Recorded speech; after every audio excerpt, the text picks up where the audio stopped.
istri Nabi ditegur oleh Allah Ta'ala. Karena ditegur atas kesalahan berarti gambaran dia tidak maksum. Yang kedua, keturunan Nabi ada enggak berbuat minum misalnya fasik? Ada. Nah ini berarti tidak masuk kategori innama yuridullah liyudhiba ankum rijsa ahlal baiti wa yutahhirakum tathira.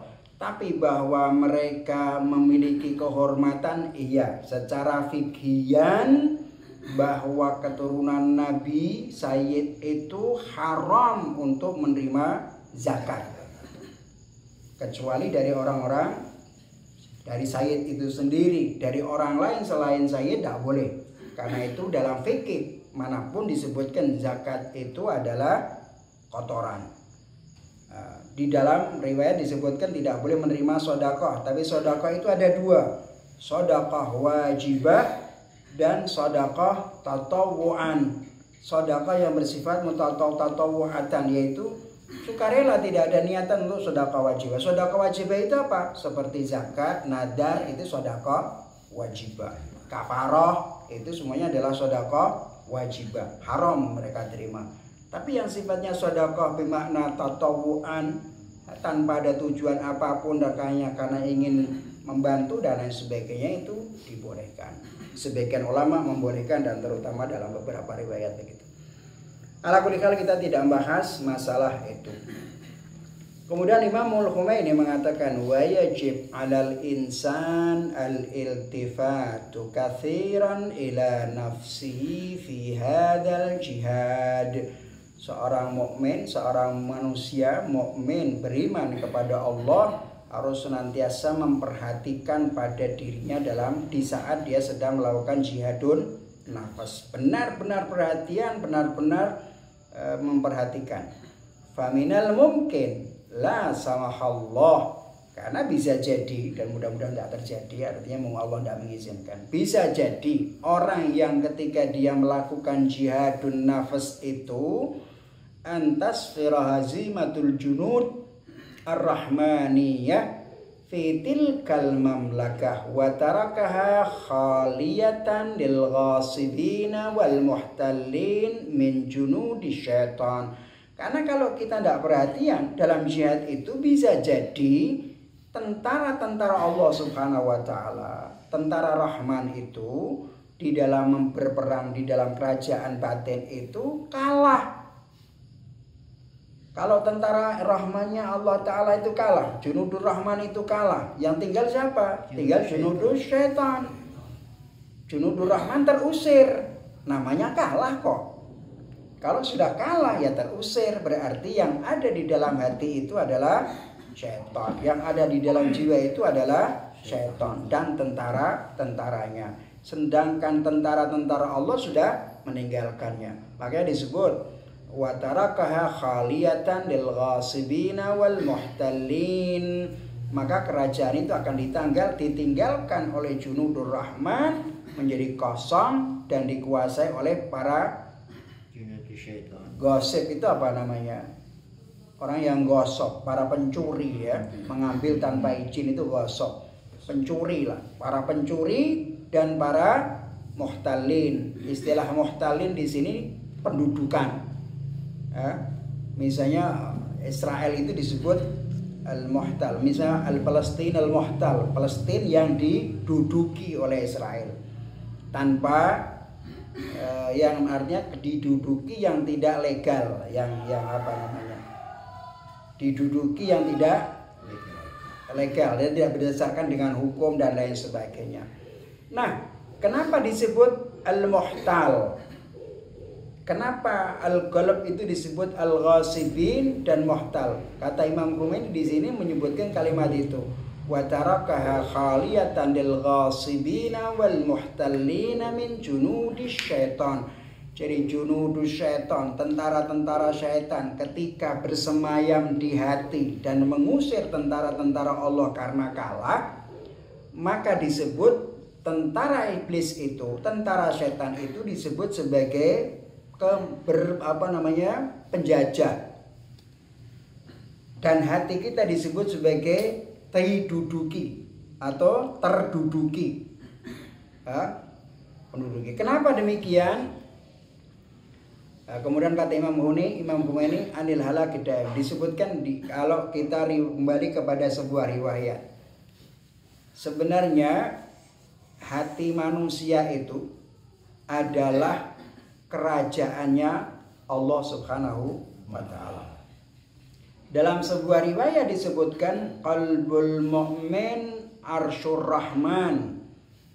Qalbul mu'min baitullah atau baitur rahman dalam riwayat disebutkan. Jadi hatinya orang mukmin itu aslinya adalah kerajaannya Allah. Hatinya orang mukmin itu adalah rumahnya Allah. Dan karena dia rumahnya Allah, berarti seharusnya yang menempati hati itu adalah tentara-tentaranya Allah Subhanahu wa taala. Karena tentara-tentaranya Allah itu kalah dengan tentara iblis, maka yang bersemayam adalah iblis dan tentara-tentaranya. Berarti hati itu telah diduduki oleh orang yang ilegal. Iblis itu tadinya tidak ada di dalam hati. Paham ya? Makanya disebut muhtal. Dia menduduki, dia ghasib, dia mengambil alih yang sebenarnya miliknya Allah Subhanahu wa ta'ala. Tapi karena manusia bekerja sama dengan iblis, maka hatinya jadi kosong, yang menempati adalah iblis. Itu yang satu. Coba kita lihat bagaimana kita sebutkan bahwa hati mukmin itu adalah arsyullah. Hatinya orang mukmin itu adalah baitur rahman atau baitnya, rumahnya Allah Subhanahu wa ta'ala. Di dalam Al-Quranul Karim, Allah Subhanahu wa ta'ala membicarakan tentang manusia, bahwa manusia itu diciptakan sesuai dengan tauhid dan berdasarkan ma'rifat ilahiyah. Allah mengatakan apa? Fitratallahi fataran nas 'alaiha la tabdila li khalqillah. Jadi kata Allah Ta'ala, fitrah manusia, fitrah yang Allah Ta'ala berikan kepada manusia yang diciptakan, di mana Allah menciptakan manusia itu adalah atas fitrah tauhid kepada Allah Ta'ala. Mengenal Allah, bermakrifat kepada Allah, bertauhid kepada Tuhan. Itulah awal manusia diciptakan oleh Allah Subhanahu wa ta'ala. Dan tidak bisa diubah. Hanya saja manusianya lah yang mengkhianati tauhid itu. Dia bekerja sama dengan syaitan, wajunuduhu dan lain sebagainya. Kemudian di dalam riwayat yang lain itu dalam haditsul qudsi, ada sebuah hadits qudsi di mana diriwayatkan bahwa Allah Subhanahu wa taala berfirman kepada Daud alaihi salatu wassalam. Kata Allah dalam haditsul qudsi, ya Daud farriqli baitan askunu fihi. Kalimatnya farriqli, faragha, mengosongkan, farriqli baitan askunu fihi. Wahai Daud, kosongkanlah untukku sebuah rumah, aku tinggal di dalam, yang aku gunakan untuk tinggal di dalamnya. Nabi Daud alaihissalatu wassalam menjawab dengan terheran-heran, ya Rabb, innaka tajillu atau tajullu anil makani wal maskan. Ya Allah, engkau jauh lebih agung daripada tempat dan tempat tinggal. Tempat duduk mau tempat tinggal itu jangan, engkau lebih agung, lebih besar daripada itu. Tidak mungkin.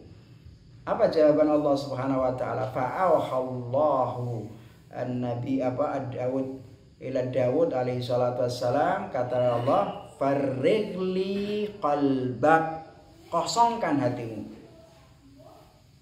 Ketika Allah Ta'ala minta kosongkan rumah untuk aku tinggali, artinya kosongkan hatimu dari urusan duniawi, kosongkan hatimu dari tentara-tentara iblis, itulah tempatku. Paham itu ya? Jadi hati seorang mukmin adalah kerajaannya Allah Subhanahu wa ta'ala. Hati seorang mukmin adalah rumahnya Allah Subhanahu wa ta'ala. Oleh karena itu dalam haditsul qudsi yang lain, dan itu diriwayatkan juga kaum muslimin Sunni maupun Syiah, Allah dalam haditsul qudsi mengatakan la yasa'uni ardi wa la yasa'uni samai walakin yasa'uni qalbu abdil mu'min. Bumi langit ini tidak muat untukku, tapi hatinya orang mukmin mencukupi.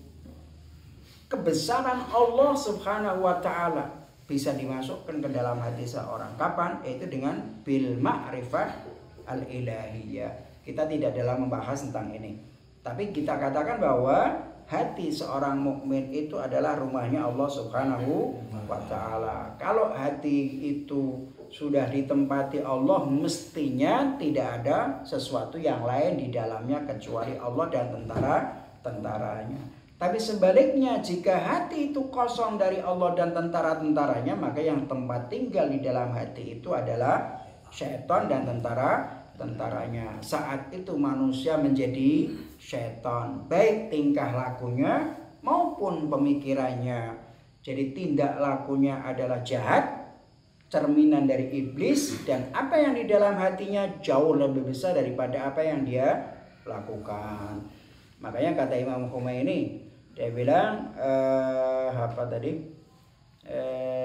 Wa tarakaha khaliyatan lil ghasibin wal muhtallin min junudi syaitan anil halak ad-da'im lil insan bis surah allati yastakhilu ma'aha talafil khasara. Ketika sudah tentara Allah Ta'ala keluar dari hati dan yang mengendalikan adalah iblis dan tentara-tentaranya, manusia berarti akan berada dalam kehinaan, kehancuran yang abadi, yang tidak mungkin kerugian itu bisa ditutupi lagi. Wala tashmuluhu syafa'atus syafi'in. Syafaat orang-orang seperti para nabi dan para wali pun tidak akan mampu mensyafaatinya. Wa yanzuru ilaihi arhamur rahimin aidan bi'ainil ghadabi was-sahd. Allah Ta'ala yang disebut arhamur rahimin, yang maha kasih sayang kepada siapapun baik di dunia maupun di akhirat, Allah pun akan memandang orang tersebut dengan mata yang penuh kemarahan dan kebencian. Wa na'udzubillahi min dzalik. Bal wa yasbahu syufa'a'u khasma'ahu wa wailun liman kana syafi'uhu khasmahu.